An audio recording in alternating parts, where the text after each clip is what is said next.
Hello there, Starscream back for a quick look at the Transformer. And I'm saying quick because I only want this to be one part, not two. And everybody's saying one part is more than enough. And you know what? I agree. So, let's get on with it, shall we? Abominus. An interesting Transformer character because he's unlike most Transformers because his leg's just fallen off. We will redo this again, but I won't edit that out because I'm trying to keep this quick. You're never going to believe what happens. No, it's nothing life-changing or anything. You see, this is his foot, alright? Yeah, okay, look. It's supposed to be a peg there, isn't there?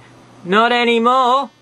Look, it stayed inside one of the Terrorcons. Little git. Really is annoying, that.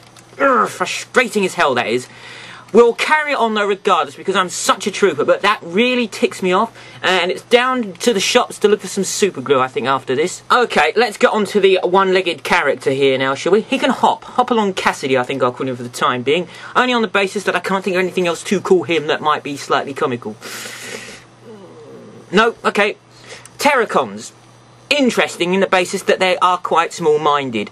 Now, individually, they don't really have any character, and combined they really don't have any characters. They're not soldiers, they don't really enjoy fighting very much, they're completely disorganised, they're not really soldiers as a Decepticon is usually looked upon as. They're more animalistic, if that makes sense. They'll fight if they're cornered, or they'll fight because they may enjoy the fight, or they may just be a bit, you know, pissed off and you happen to be there and they'll just have a go at you. It's kind of the way that they function.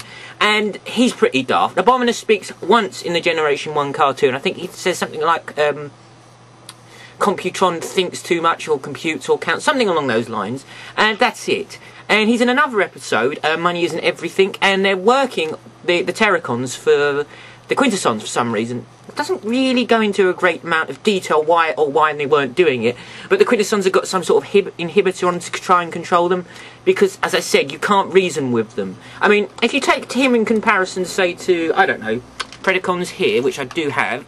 I have two Predacons, actually, because I like them individually, and if you take him as regards size, he's one of the bigger gear stolts, as you can probably tell. He's almost up there with the height of Predaking, which is quite interesting, if you were interested. But if you weren't interested, that was very, very uninteresting.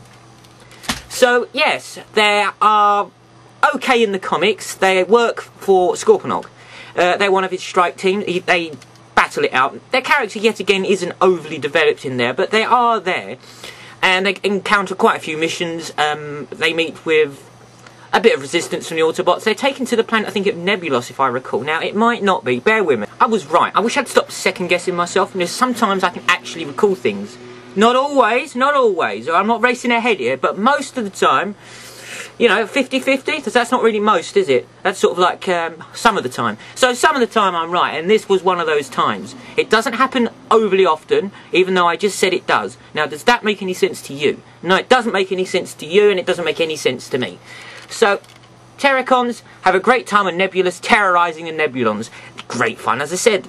They do things almost out of instinct. They're not even sure why they're doing it, but they had a great time doing it anyway.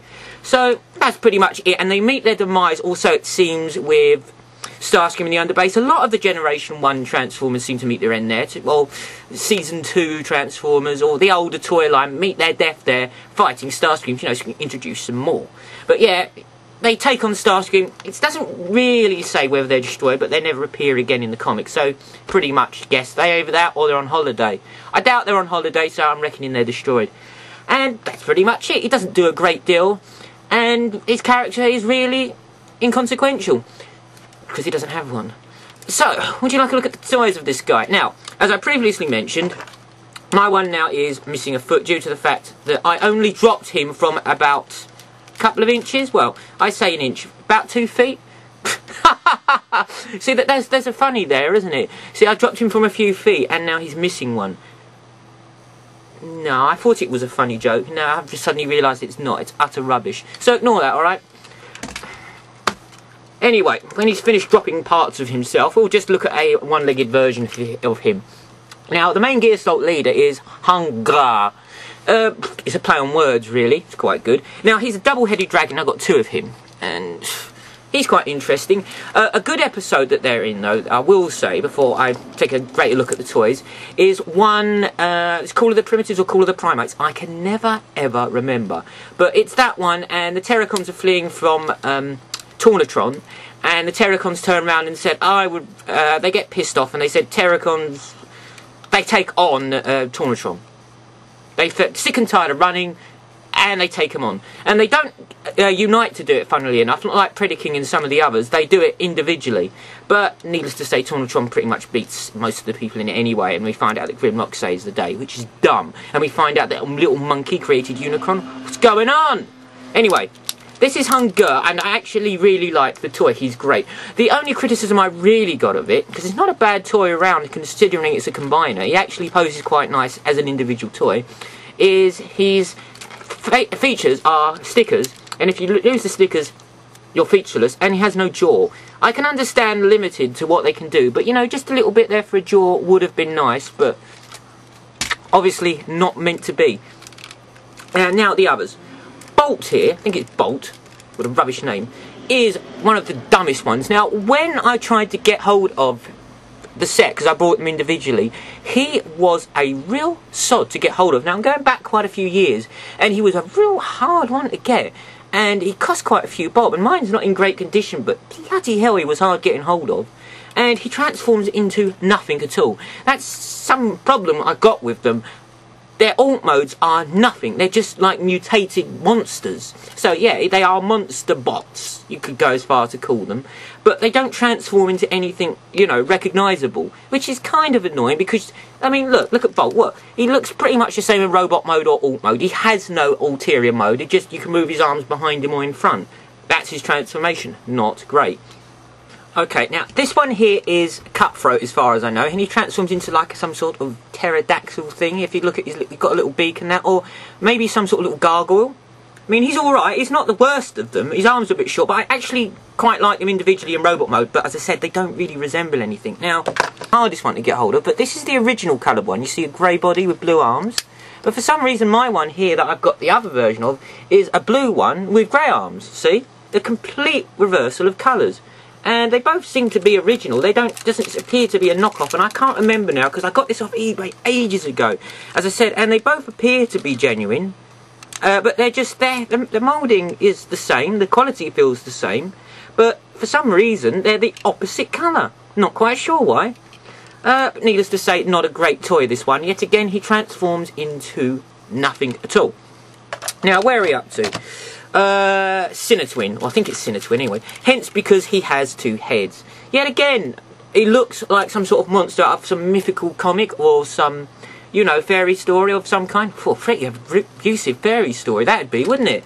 Or something along those lines. You know what I'm saying. They're not really on the same lines as Transformer toys go. But having said that, that makes them interesting because they're different. So if you're going to have something that doesn't resemble anything, you know, in the real world, then why not have them fantasy based and, you know, go the whole hog? And I kind of appreciate the toy for going down that route, or the designers. It makes it interesting. He displays very nice. I prefer him to Computron any day. Computron is just an absolute mess. Even combined, he looks horrible. But at least this guy combined looks great. And the individual toys, much as they aren't brilliant, are okay. My favourite probably is Hungar, though, because he's such a great toy in both modes. Combined, alt mode and robot mode. He's pretty good all round. So he's the one to get if you haven't got any of them. But you've got to get the whole set. It's like, I've said it before, it's like Pokemon. You've got to have them all. No word of a lie. Got to have the set. And yeah, that's pretty much it. I can't really go into too much more detail on him, other than the fact is you're going to want the gear stolt bits, so there ain't any point having him. But this one here, my other one, does have the features back on it, see? So it does look a lot better, but as I said, you lose the stickers, you lose the face. It doesn't look like anything anymore in the alt mode. But there you go, that's just a quick little look at Abominus and the Terrorcons. Individually, as I said, they're not that interesting, but all together, they're great. I even like the head moulding for him, because it's quite quintessentially classic. It almost looks like Ultra Magnus. You know, it's not identical, obviously, but it's similarities there. Look, I'm clutching at straws here. Give me a break, alright? Thank you. And I was going to show you one more thing, actually, you know, just because I think I've got a little bit more time, so you know, why the hell not? Because this one's quite interesting. It's a little bit off topic, but it's still a Transformer, but it happens to be Beast Wars kind, and it's a repaint of Transmetal Tarantulas, and I've been working on it for a while, but I had to get the right gold paint. Now this guy looks good. I'm thinking of developing his own character. He looks like what Tarantulas should have been if he'd put himself back together after he was caught in with an explosion with the bog, I think it was. Anyway, this is what he could come back as, dead Tarantulas, and I'm really pleased with how he's come out, and I'll just give you guys a little look. Now he does look the part. I was trying to get the right gold that would actually not turn into matte when I sprayed it, and I'm quite happy with the results. I've also removed 2 of the legs because it looks a bit cluttered, and I actually think it looks better with 3 legs aside. So I took 1 of the legs off each side, and yes, I think he definitely looks the part now. So what do you think? Answers on a postcard? You know what, it'd be a lot easier if you just post something at the bottom. Alright, so that's me, that's Starscream saying, take care guys, and look after yourselves, and thanks for putting up with me.